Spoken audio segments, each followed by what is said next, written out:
Bonjour. Maintenant, on va passer justement au calcul des courants. Donc, on a fait deux transformations. Ce triangle, on l'a transformé en étoile. Et puis,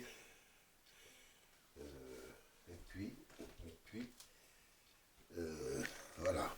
Donc, ce triangle, on l'a transformé en étoile, c'est le vert. Et puis, cette étoile ici, on l'a transformée en triangle. Et on a un circuit simple où on a calculé la résistance équivalente. Je peux la réécrire ici. Comment on a calculé ça? Le premier film, je l'ai démontré.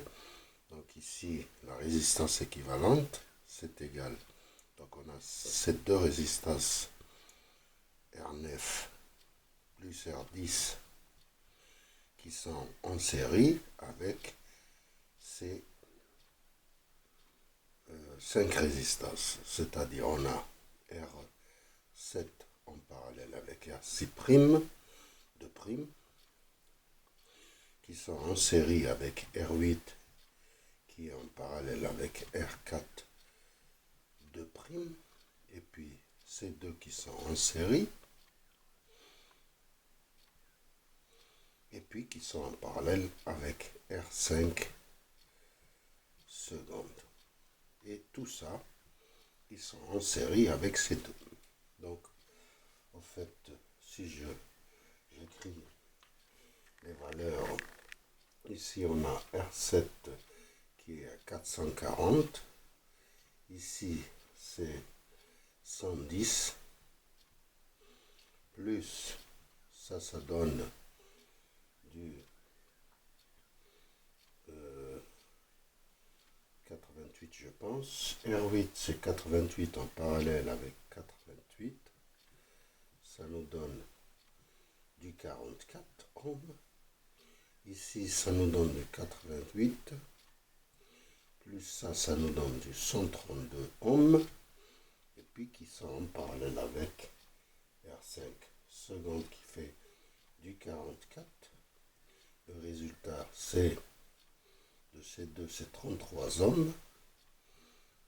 33 ohms plus 17 et plus 50, ça nous donne 100 ohms. Voilà. Et d'ici, on peut calculer le courant principal. La tension ici, elle est de 100 volts. Donc, on peut calculer I, qui est égal à V sur RE. Donc, c'est 100 sur 100. Ça fait 1 ampère. D'ici, en utilisant le diviseur de tension, on peut calculer I seconde et I', ce qui nous permet de calculer I7 et I8. Ici, c'est 132, je pense. Donc, I seconde, c'est 132 sur 132 plus 44 multiplié par 1. Et I', c'est égal à 44 sur 132 plus 44 multiplié par 1. Ok? Et ça nous donne... Oh, je dois reprendre.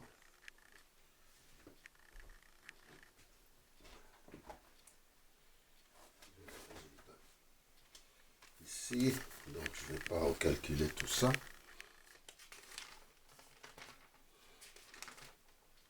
Voilà. Donc j'ai I', c'est... Alors il faut faire attention ici, donc j'ai appelé ça I', et ça je l'ai appelé I seconde pour ne pas confondre. I seconde. I', ça fait 0,75 ampères. Et ici, c'est ce qui reste, c'est 0,25 ampères. Ici, on peut calculer, ces deux résistances sont en parallèle. On peut calculer IR7 ou bien I7. C'est 110 sur 440 plus 110. c'est le diviseur de courant, multiplié par 0,25 IR6 de prime, c'est 440 sur 440 plus 110 multiplié par 0,25. Donc on a un courant de 50 milliampères ici. Et ici on a 200 milliampères. On peut calculer le courant ici parce que c'est U secondes qui circulent ici, elles sont en parallèle. IR8, c'est la moitié. C'est la moitié de 250, c'est 125 milliampères, c'est pas la peine de calculer. Et IR4 secondes, c'est 125 milliampères. On a calculé donc ce qu'il nous faut pour calculer. On a calculé IR7, ça nous permet de calculer IR4. IR4 qui va être IR4, je l'ai appelé I4, IR4 qui serait 1 moins 50, c'est 0,95 ampères. Donc on a calculé IR4, on peut calculer aussi, puisque I7 on le connaît, I7 c'est 50 milliampères, puisqu'ici circule 250, donc ici, ça veut dire qu'ici, 250, je regarde, 8, c'est 125 milliampères, c'est ça, donc en fait, I7, 50, I8, 125, donc I5 fait combien? 75. Avec 7, on calcule I5. I5, c'est I5. I5 plus I7 plus I5 qui est égal à I8. I5 c'est égal à I8 moins I7. I8 moins I7, ça nous fait un I5 de 75 milliampères. 75 milliampères. Ici, on a 75 milliampères. Donc, on a presque tout calculé. Il nous reste à calculer ce courant, IR1 et IR2. Alors, comment calculer? Voilà, on passe au calcul de... où est-ce que j'ai calculé? Voilà. On va passer au calcul de I1 ou IR1. En fait, c'est la chute de tension plus VR2' sur R1. Alors là, c'est R3' multiplié par le courant qui traverse R3', qui est c'est le même courant qui traverse. Voilà, c'est le même courant qui traverse. Donc, c'est 0,95 plus R2' qui est R2', je l'ai. R2', je dois l'écrire. R2', c'est 10. C'est 10, R2', c'est 10. Multiplié par le courant qui traverse cette résistance. En fait, le courant qui traverse ici, c'est 75 milliampères. Ici, c'est 0,95. Et ici, c'est la différence de R2', ça va R2', c'est un courant 0,80. Alors, je fais la différence. 0,95. 0,95. Qu'est-ce que c'est? Oui, 0,875 ici. C'est-à-dire ici 0,875. C'est 0,95 moins ce courant. ici circule 0,875 ampères. Donc on peut calculer R1 c'est 30. Donc on aura, je pense qu'on aura un courant I1 de I1, je l'ai calculé, c'est 0,766. 0,766 ampères. Le courant qui circule ici, c'est 0,766 ampères.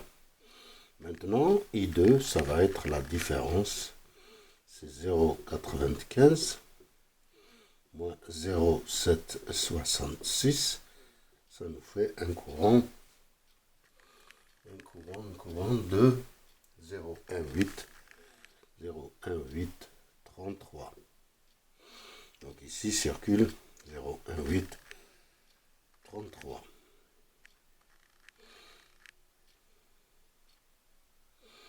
Ampères. On enlève le 75 et on a le I3. C'est 0,1833 moins 0,75. Ça nous fait un courant de 0,100. 0,833 ampères. Il ne nous reste plus qu'à calculer I6. Ici c'est calculé, c'est la somme de ces deux. Donc en fait c'est 0,95 moins 75. C'est ça, 0,875. Plus le 125, ça doit nous donner le 1 ampère. Voilà, j'ai tout calculé. C'est pas compliqué. Donc on a utilisé le diviseur de courant pour calculer ces deux courants. À partir de là, on a calculé les courants qui circulent ici, courants qui circulent ici. Connaissant I7, on peut calculer I4. Voilà. Et puis connaissant I8 et I7, on a calculé I5. Et connaissant I4,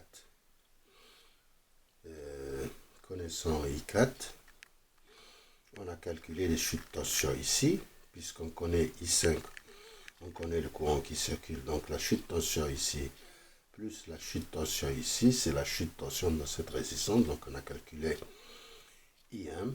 Connaissant I1, on a calculé I2. Connaissant I2, on a calculé I3 qui fait la différence. I2 moins I5, c'est I3. Et puis ici, c'est I3 plus I1. Et on a tout calculé. Et je vous remercie. C'est un peu... Le circuit ressemble à un circuit très compliqué, mais au fait, les calculs sont simples en utilisant les lois de Kirchhoff, dans les nœuds, ces nœuds, et puis le diviseur de courant pour calculer ces courants et ces courants. Et je vous remercie.